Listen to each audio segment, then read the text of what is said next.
Hi అండి, సింపుల్గా ఈజీగా చేసుకునే స్టిచ్డ్ బ్లౌజ్ మీద అది కూడా బీడ్స్ వర్క్ చూపిస్తాను. చాలా ఈజీగా చేసుకోవచ్చు. బ్లౌజ్ మనం బయట స్టిచ్ చేయించుకున్నా లేదంటే మన దగ్గర ఓల్డ్ బ్లౌజ్ ఉన్నా కూడా ట్రై చేయొచ్చు. ఫస్ట్ అయితే ఈ విధంగా ఫ్రేమ్ ఫిక్స్ చేసేసుకోవాలి. నెక్ మొత్తం పట్టే విధంగా ఈ నెక్కి సరిపడినంత ఫ్రేమ్ అయితే తీసుకున్నాను. ఇంకా మళ్ళీ ఫిక్స్ చేసే అవసరం లేకుండా ఫస్ట్ అయితే డిజైన్ అయితే వేసేసుకున్నాను. వైట్ పెన్సిల్ యూస్ చేసి వేసేసాను ఫ్రీ హ్యాండ్తోనే.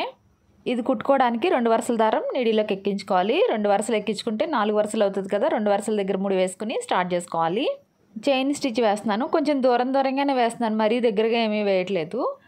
ఈ ఫ్రేమ్ ఫిక్స్ చేసినప్పుడు నెక్ దగ్గర మాత్రం కొంచెం లూజ్గానే ఉంటుంది, కానీ వర్క్ చేసేటప్పుడు మాత్రం నీట్గా జాగ్రత్తగా, అంటే దగ్గరికి లాగేసేయకుండా వర్క్ నీట్గా చేసుకోవాలి. అప్పుడే నీట్గా వస్తుంది, లేదంటే దగ్గరికి లాగేసినట్టు వస్తుంది అనమాట. థ్రెడ్ వచ్చి సెల్ఫ్ కలర్ తీసుకున్నాను అనమాట. ఇక్కడ రౌండ్ సర్కిల్ అనేది వదిలేసుకొని ఇంకా డిజైన్ అయితే వేసుకోవాలి. ఇదిగోండి, ఇదంతా కూడా కంప్లీట్ చేసుకున్నాను. థ్రెడ్ వర్క్ కంప్లీట్ అయిన తర్వాత బాగా కనిపిస్తుంది అని వర్క్ అయిన తర్వాత చూపిస్తున్నాను. సేమ్ ఇటు సైడ్ అయితే ఎలాగైతే కుట్టుకున్నామో సేమ్ ఇటు సైడ్ కూడా అలానే డిజైన్ డ్రా చేసుకొని కుట్టేసుకోవాలి. ఇదిగోండి, కుట్టేశాను.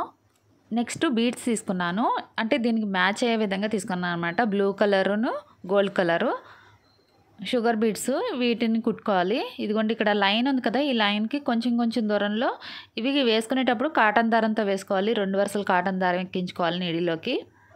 ఈ బీడ్స్ కుట్టుకునే నీడిల్ వేరేగా ఉంటుంది, అంటే 0 సైజు నీడిల్ అంటే దొరుకుతుంది, చిన్న సైజు నీడిల్ అనమాట. మామూలుగా ఎంబ్రాయిడరీ వర్క్కి అయితే 6 నెంబర్ నీడిల్ సరిపోద్ది, అంటే థ్రెడ్స్ అన్నీ ఎక్కాలి కాబట్టి. దీనికైతే సింగిల్ లైన్ ఎక్కిస్తాం కాబట్టి 0 సైజు నీడిల్ సరిపోద్ది. లైన్కి వచ్చేసి కొంచెం గ్యాప్ ఇచ్చుకుంటూ మొత్తం వేసేసాను. ఈ లీఫ్ డిజైన్కి వచ్చి అవుట్లైన్ కింద వేసుకోవాలి, అంటే థ్రెడ్ వర్క్ అంతా లోపల సైడ్కి ఉంటుంది. ఒకసారి పొడవుగా బీడ్స్ ఎక్కించే కంటే ఈ విధంగా హాఫ్ వరకు ఎక్కించుకొని మధ్యలో టాకాలు వేసుకోవాలి. మళ్ళీ స్టార్ట్ చేసుకునేటప్పుడు చూడండి, ఒక బీడు లోపల నుంచి తీసుకోవాలి. ఇప్పుడు మళ్ళీ బీడ్స్ ఎక్కించుకోవాలి. ఈ చివరి నుంచి నీడిల్ కింద దింపేసి మధ్యలో మళ్ళీ టాకాలు వేసేసుకోవాలి. ఈ కార్నర్కి వచ్చి స్టార్ట్ చేసేటప్పుడు చివరికే నీడిల్ పైకి తీసుకోవాలన్నమాట. చూడండి,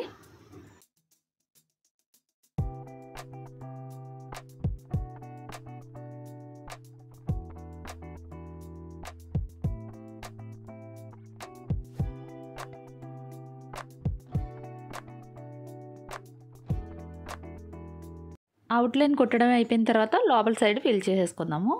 సేమ్ దారం అనమాట, ఇంకా థ్రెడ్ ఏం కట్ చేయలేదు. ఇవి 0 సైజు షుగర్ బీడ్స్ అనమాట. ఈ బీడ్స్లో కలర్స్ అయితే దొరుకుతాయి.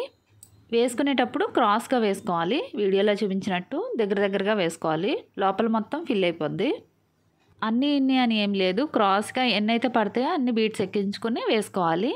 స్టార్టింగ్ నుంచి 4 పట్టాయి, లాస్ట్ లైన్కి వచ్చేసరికి 3 బీడ్స్ పట్టాయి అనమాట. ఇలానే మిగిలినవన్నీ కుట్టేసుకోవాలండి. ఇవన్నీ చూపించలేదు ఎందుకంటే అన్నీ ఈక్వల్గానే కుట్టాలి కాబట్టి. అక్కడక్కడ గ్యాప్ వదిలేసాం కదా, ఈ గ్యాప్ని ఫిల్ చేసుకుంటూ ఫ్లవర్స్ అయితే కుట్టుకోవాలి. ఇది 16 వరుసలు అనమాట, అంటే 8 వరుసలు ఎక్కించాను నీడిల్లోకి. ఇది 6 నెంబర్ నీడిల్లోకి సిల్క్ దారం ఎక్కించాను. నీడిల్ కిందకి దింపేటప్పుడు కొంచెం పక్కకి దింపాలన్నమాట. ఇలా ముడి పడుతుంది, నీట్గా వస్తుంది. ముడి పడే వరకు కూడా లెఫ్ట్ హ్యాండ్తో పట్టుకునే ఉండాలి, లేదంటే దారం చిక్కులు పడిపోతుంది, మళ్ళీ కట్ చేయాల్సి వస్తుంది. నాట్ స్టిచ్తో వేసిన ఫ్లవర్స్ చాలా అందంగా ఉంటాయి. ఇది వేసేసరికి మంచి హైలైట్ అవుతుంది. చూడండి వర్క్. ఇక్కడ డిజైన్ వచ్చేసి సర్కిల్లా వేసాను, అంటే దగ్గరగా వేసుకొని ఆ సర్కిల్ అంతా కంప్లీట్ చేసుకోవాలి.